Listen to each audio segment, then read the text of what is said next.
नमस्कार दोस्तों। मैं आशीष आप सबका स्वागत करता हूं आपके अपने इस चैनल एक लक्ष्य एकेडमी में।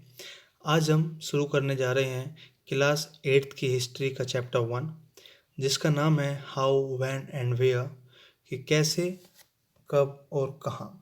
हाउ इम्पोर्टेंट आर डेट्स, कि तारीखें इतनी महत्वपूर्ण क्यों होती हैं, या कैसे तारीखों को हम इतना खास मानते हैं। There was a time when historians were fascinated with dates. एक समय था जब इतिहासकार सिर्फ तारीखों के ही जादू में खोए रहते थे। They were heated debates about the dates on which rulers were crowned और बैटल्स वर फाउट। वे सिर्फ इसी बहस में लगे रहते थे कि किस राजा ने कब ताजपोशी हुई और किस राजा ने कौन सा युद्ध जीता। इन द कॉमन सेंस, एक सामान्य भाषा में हम कह सकते हैं कि जो हिस्ट्री है वह पर्यायवाची है तारीखों का। इतिहास का मतलब तारीख, तारीख का मतलब इतिहास। You may have heard people से, तुमने सुना भी होगा, लोग कहते हैं कि आई फाइंड हिस्ट्री बोरिंग, मैं इतिहास को बड़ा ही बोरिंग मानता हूँ, बहुत उबाऊ मानता हूँ भाई, क्योंकि इसमें तो सिर्फ तारीखें ही रटनी पड़ती हैं। It's such A conception true, क्या लोगों का ऐसा मानना, लोगों की यह धारणा सही है? History is certainly about changes that occur over time. इतिहास वह चीज है जो अलग अलग समय पर आने वाले बदलावों के बारे में कहा जाता है। It is about finding out how things were in the past and how things have changed. यह आपको बताता है कि बीते हुए कल में चीज़ें कैसी थी और अब चीज़ें कैसी हैं। As soon as we compare the past with the present, जैसे जैसे हम पास्ट को प्रेजेंट से, भूतकाल को वर्तमान से तुलना करने लगते हैं, तो हम खुद कहते हैं कि हाँ भाई, पहले ऐसा होता था और अब ऐसा होता है। जैसे अगर बात करें कि भाई पहले तो हम लोग पैदल चले जाया करते थे, अब तुम लोग इतनी दूर पर गाड़ी से जाते हो। पहले उनके पास साइकिल हुआ करती थी और अब उनके पास गाड़ी है। तो ये सिर्फ पहले और अब में चीज़ें बदल जाती हैं। Living in the world we don't always ask historical questions about what we see around us. जिस संसार में हम रहते हैं उसमें रोज़मर्रा की ज़िंदगी में हम ये चीज़ नहीं पूछते कि कोई हमारे मन में ऐतिहासिक सवाल ही नहीं उठता कि ऐसा क्यों हुआ होगा। We take things for granted, हम चीज़ों को ऐसे ही ले लेते हैं। If what we see has always been in the world we inhabit, जिस तरह की चीज़ों में हम हमेशा रहते हैं, हमें लगता है कि वो चीज़ें ऐसी ही रही हैं। But most of us have our moments of wonder, लेकिन हम सबके सामने कभी कभी अचंभे के क्षण आते हैं, जैसे watching someone sip a cup of tea, और हम उस अचंभे के क्षण में बड़ी उत्सुकता से कुछ सवाल हमारे मन में उठते हैं जिनको हम ऐतिहासिक कह सकते हैं। जैसे आपने देखा होगा कभी किसी व्यक्ति को चाय पीते हुए, किसी घर पे देखा होगा या चाय के खोखे पे देखा होगा कि चाय पीते हुए, तो मन में ख्याल आया होगा कि क्या आदमी शुरू से ही चाय इस तरह पी रहा है। उसके बाद आप कहीं ट्रेन में जाते हैं, उसकी खिड़की से आप बाहर झांकते हैं, तो आपके मन में ख्याल आता है कि क्या पहले से ही ये ट्रेन चल रही हैं। अगर ये ट्रेन बनी है तो कैसे बनी है, जब ट्रेन नहीं थी तो उस समय लोग यात्रा कैसे करते थे। सुबह सुबह आप न्यूज़पेपर पढ़ रहे हैं, न्यूज़पेपर पढ़ते पढ़ते आपको अचानक मन में ख्याल आया, क्या शुरू से ही पेपर हैं, क्या शुरू से ही प्रिंटिंग चल रही है, ये प्रिंटिंग कब से शुरू हुई, ये कैसे बनने शुरू हुए। इसके साथ साथ देखिए राइट साइड में एक पोस्टर है।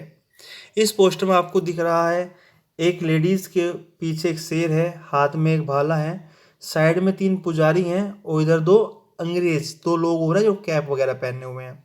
ये फोटो हमें बताता है कि जो ब्राह्मण्स हैं वो शास्त्रों को दे रहे हैं किसको, ब्रिटानिया को, किस लिए, कि वो इनकी रक्षा करे। और ये फोटो किसने बनाया था, ये जेम्स रेनल ने बनाया था 1782 में। किसके कहने पर, रॉबर्ट क्लाइव के कहने पर। रॉबर्ट क्लाइव ने बोला था कि रेनल तुम एक हिंदुस्तान का अच्छा सा नक्शा बनाओ, तब रेनल ने ये नक्शा बनाया था। इस पिक्चर में आप लोग देखोगे सजेस्ट दैट इंडियंस विलिंगली, वो इंडियन जो भारतीय हैं स्वेच्छा से अपनी इच्छा से हमारे पुराने टेक्स्ट को, शास्त्रों को किसको सौंप रहे हैं, ब्रिटानिया को, क्योंकि उनका मानना है यह एक सिंबल है कि British power as if asking her to become, कि वो चाहते हैं, भारतीय चाहते हैं कि जो ब्रिटिश पावर है वो भारतीय संस्कृति को संभाल कर रखे, उनको संभाले। All such historians questions back to notions of time, हमेशा से जो सवाल हैं वो बदलते रहते हैं और समय के, बीते समय के बारे में सोचने पर प्रेरित कर देते हैं। But time does not have to be always precisely dated in terms of a particular year for और ए मंथ, लेकिन जब हम साल महीने तारीख की बात करते हैं तो वह एक निश्चित दिन, महीना और साल नहीं होता।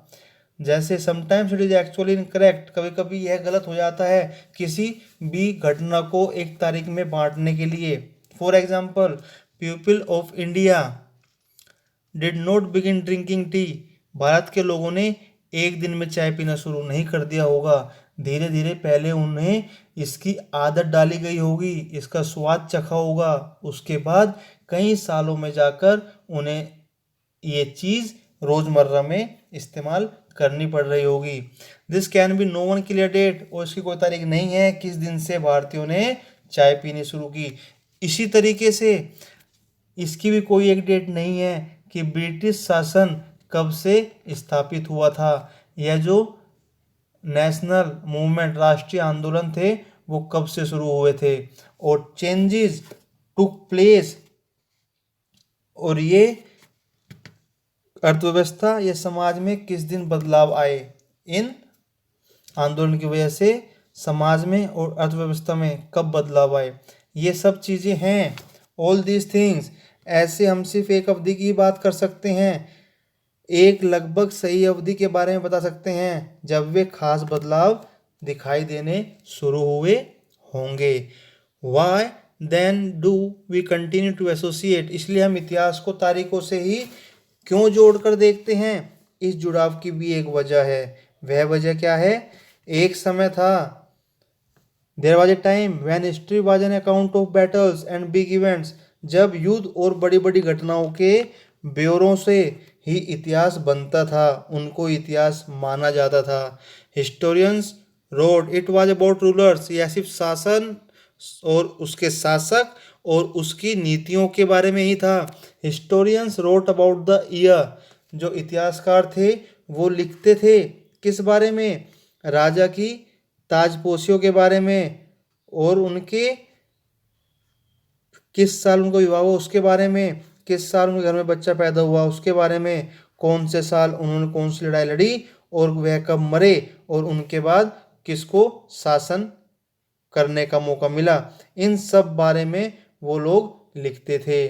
For events such as the specific dates can be determined, और इस तरह की घटनाओं के लिए निश्चित तिथि बताई जा सकती है, और इस तरह के इतिहासों में तिथियों का महत्व बना रहता है। As you seen in the history textbook, जैसे आपने पिछले 2 साल की इतिहास की किताबों में देखा होगा, 2 साल कौन से, आपकी 6th क्लास और आपकी 7th क्लास, उसमें आपने क्या देखा कि जो हिस्टोरियंस हैं, अब के जो इतिहासकार हैं, अब उनके मुद्दे और उनके सवाल बदल चुके हैं।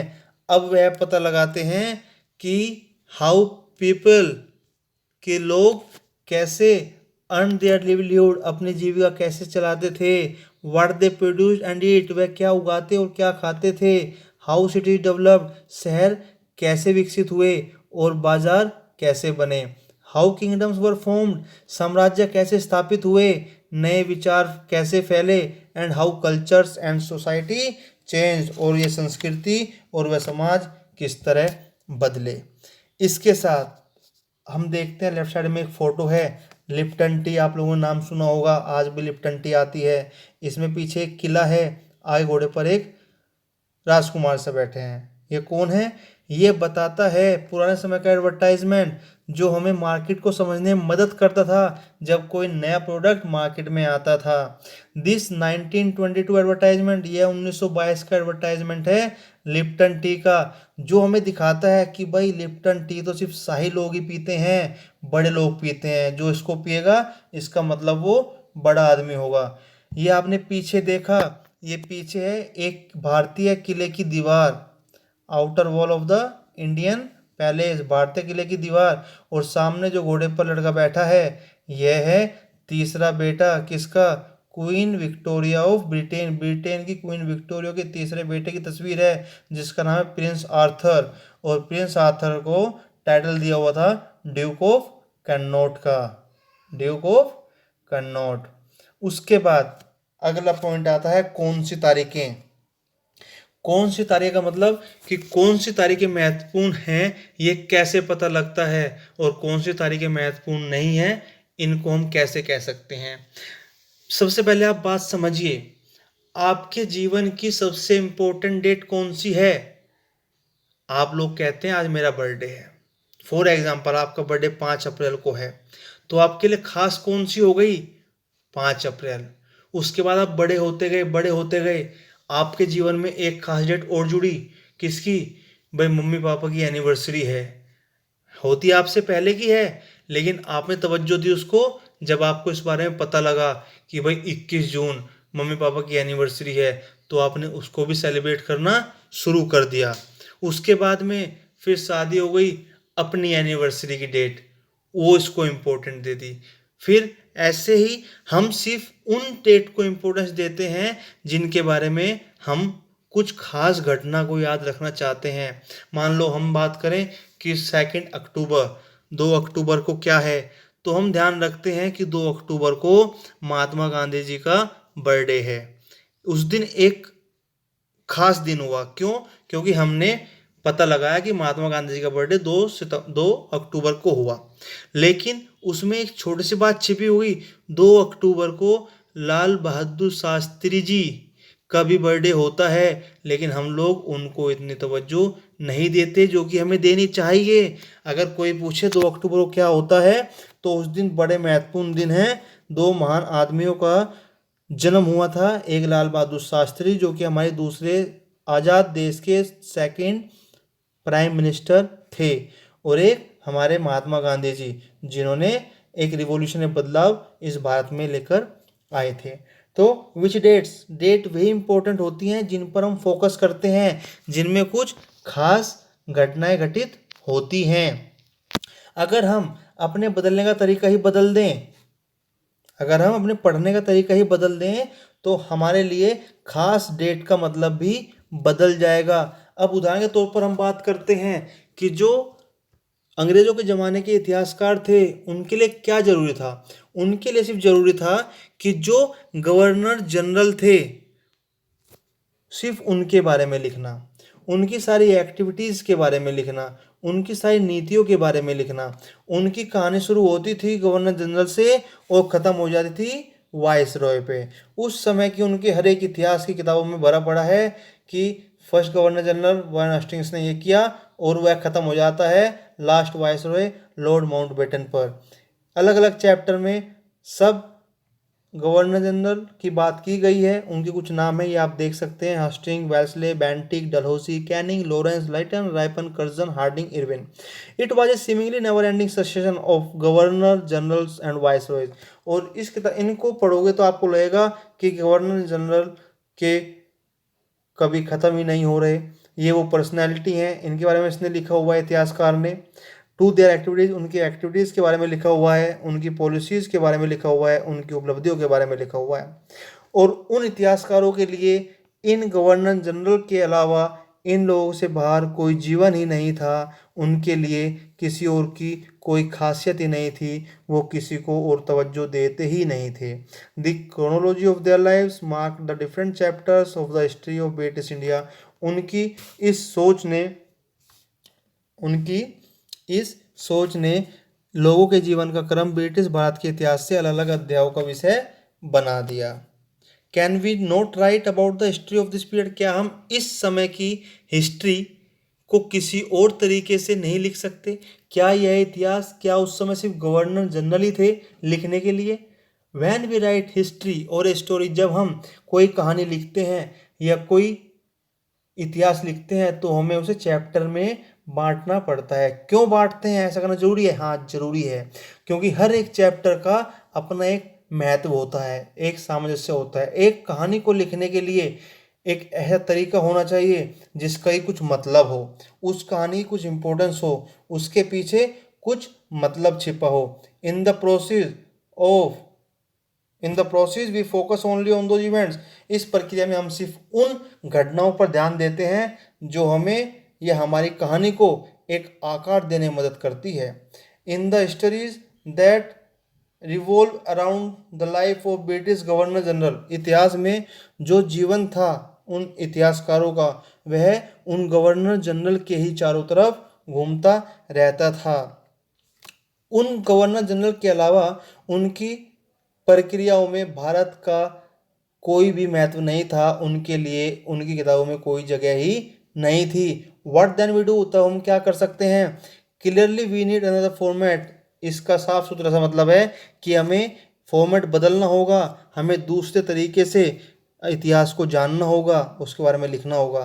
This would mean that the old dates will no longer, इसका मतलब ये है कि जो पुरानी तारीखें हैं वह अब काम की नहीं है, और अब हमें नई तारीखों को तवज्जो देनी पड़ेगी, हमारे लिए अब नई तारीखें खास हो जाएंगी। इसके साथ हम साइड में एक पोस्टर देखते हैं। Warren Hasting the first governor general, जो पहले गवर्नर जनरल थे भारत के, कब बने? 1773 में। 1773 में ये भारत के पहले गवर्नर जनरल नियुक्त किए गए थे अंग्रेजों के द्वारा, ध्यान रखना। हाउ डू वी पीरियडाइज, अवधियां कैसे तय करते हैं? अब अवधियों का मतलब हमने समय को कैसे कैसे अलग हिस्सों में बांट दिया। अब बात करते हैं, एक व्यक्ति है जेम्स मिल, जिन्होंने 1817 में एक किताब लिखी थी 3 हिस्सों में। उस किताब का नाम था a history of British India. A history of British India, British Bharat का इतिहास। ये खुद तो एक स्कॉटलैंड के रहने वाले इकोनॉमिस्ट होता है, अर्थशास्त्री, और पॉलिटिकल फिलोसफर, राजनीतिक दार्शनिक थे। अब इन्होंने अपने उस किताब में 3 खंडों में इतिहास को बांटा। 3 खंड थे, हिंदू, मुस्लिम एंड ब्रिटिश। क्या थे? Hindu, Muslim and British. एक बार फिर बोल सुनो ध्यान से, हिंदू, मुस्लिम और ब्रिटिश। इन 3 कालखंडों में इन्होंने इसको बांट दिया। अब अधिकतर लोगों ने इस चीज को मान भी लिया। क्या आपको भारतीय इतिहास को समझने के इस तरीके में कोई समस्या दिखाई देती है? सोचो, दिखाई देती है? Why do we try and divide history into different periods, हमें जरूरत क्यों पड़ी इतिहास को अलग अलग खंडों में बांटने की? We do so in an attempt to capture the characteristic of a time, its central features as they appear to us. इतिहास को हम अलग अलग कालखंडों में बांटने की कोशिश क्यों करते हैं? इसकी भी एक वजह है। हम एक दौर की खासियतें उसके केंद्रीय तत्वों को पकड़ने की कोशिश करते हैं, इसलिए ऐसे शब्द महत्वपूर्ण हो जाते हैं जिनके सहारे हम समय को बांटते हैं। They reflect our ideas about the past, वे हमारे भूतकाल के, वे शब्द अतीत के बारे में हमारे विचारों को दर्शाते हैं। They show how we see the significance of the change from one period to the next, वे हमें ये भी बताते हैं कि एक अवधि से, एक समय से दूसरे समय के बीच जो बदलाव आए हैं उनका क्या महत्व होता है। मिल का ये विचार था कि जो एशियन सोसाइटीज हैं, जो एशियन समाज हैं, वे सभ्यता के मामले में यूरोप से बहुत पीछे हैं। जैसे कि उसकी कहानी है कि जो इतिहास में अगर अंग्रेज भारत ना आते तो अंग्रेजों के भारत आने से पहले भारत में जो राजा थे, हिंदू या मुस्लिम, वे तानाशाहों का जीवन व्यतीत कर रहे थे। मतलब कि मिल के अकॉर्डिंग वो कहता है कि जब भारत में राजा थे हिंदू या मुसलमान, उस समय भारत में धार्मिक बैर था, या जातिगत बंधन थे, या अंधविश्वासों का बोलबाला था।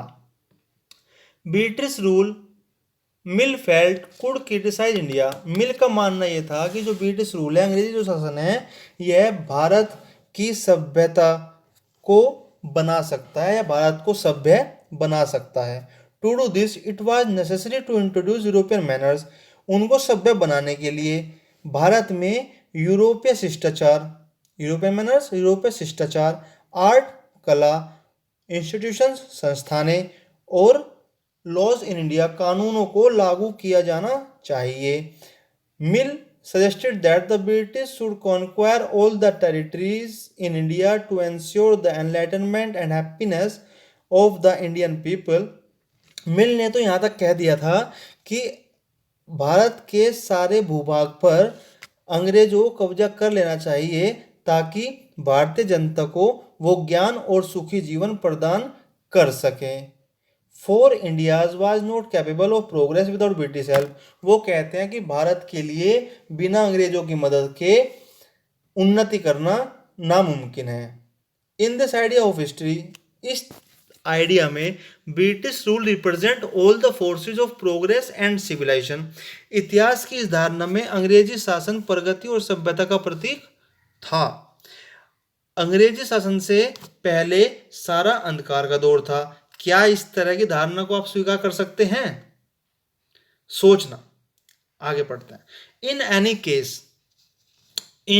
Case can be refer to any period of history as Hindu और मुस्लिम। क्या किसी भी दो तरीके से हम यह कह सकते हैं कि भाई यह दौर हिंदू का था या यह दौर मुसलमान का था? क्या एक हिंदू शासन में कोई दूसरा धर्म नहीं था?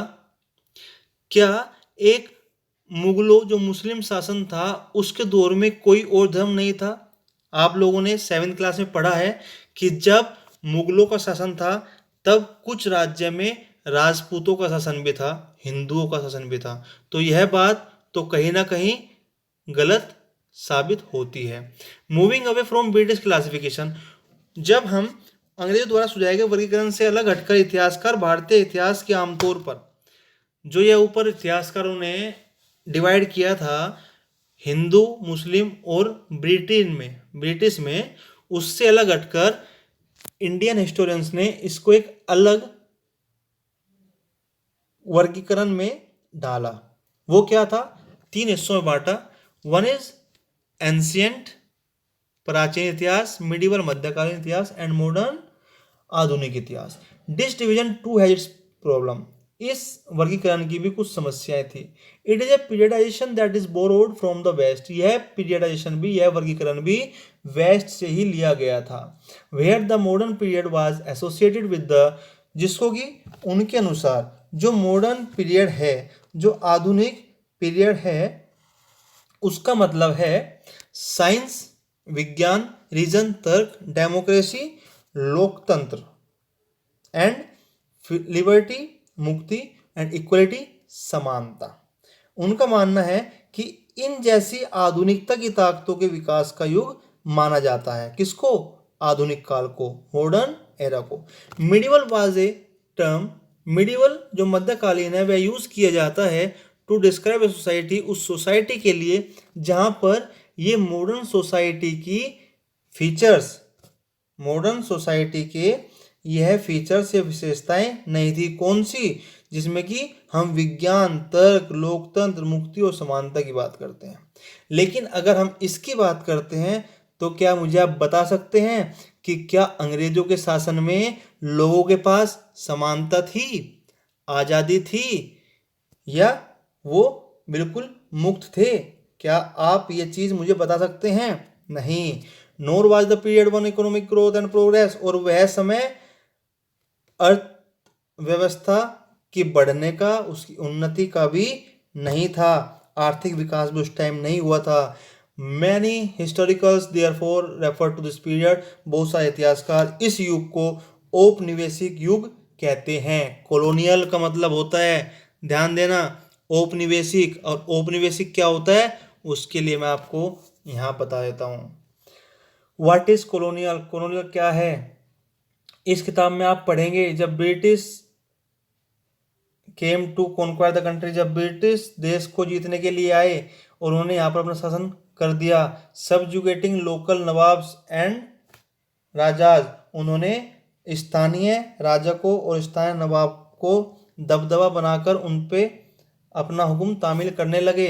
You will see how they establish control over the economy, तब तुम देखोगे जिन्होंने यहाँ की अर्थव्यवस्था पर और यहाँ की समाज पर कैसे अपना नियंत्रण किया। कलेक्टेड रेवेन्यू, उन्होंने यहाँ से राजस्व इकट्ठा किया अपने खर्चे के लिए। बाउट द गुड्स, सामान यहाँ से खरीदा जो वे चाहते थे अपने दाम पर, बहुत सस्ते दाम पर। और produced crops they need for export, उन्होंने यहाँ पर वो फसलें उगवाई जो उनको बाहर बेचने के लिए जरूरी थी। And you will understand the changes that come about as a consequences, और तब तुम समझोगे जो यहाँ पे बदलाव आए उनके क्या कारण थे। यहाँ पे you will also come to know about changes British rule brought about in values and taste, तब तुम समझोगे कि ब्रिटिश शासन ने के कारण यहाँ की मूल्य मान्यताओं में और पसंद नापसंद में, कस्टम्स एंड प्रैक्टिसेस, रीति रिवाजों में और यहाँ के तौर तरीकों में क्या क्या बदलाव आए। अब इस ब्याफ पर जो डेफिनेशन है कोलोनाइजेशन की वह सुनिए। When the subjugation of one country by another leads to these kinds of political, economic, social and cultural changes, जब एक देश दूसरे देश पर अपना दबदबा बना लेता है इस प्रकार के बदलावों से, जैसे political, economic, social and cultural, तो हम उस जगह को कोलोनाइजेशन कहते हैं, क्योंकि वह देश अब अपना देश नहीं रहा, वह एक कॉलोनी बन गया उस दूसरे देश की जिसका दबदबा उस देश पर हो गया। You will however find out all classes and groups did not experience this changes, अब तुम जल्दी समझ जाओगे कि सारे वर्ग और समूह इन बदलावों को एक ही ढंग से अनुभव नहीं कर रहे थे। दैट इज वाई, इसलिए the book is called our past in the plural, इसलिए इस किताब को हमारे अतीत, अवर पास्ट यानी कई अतीतों पर केंद्रित नाम दिया गया है। ठीक है।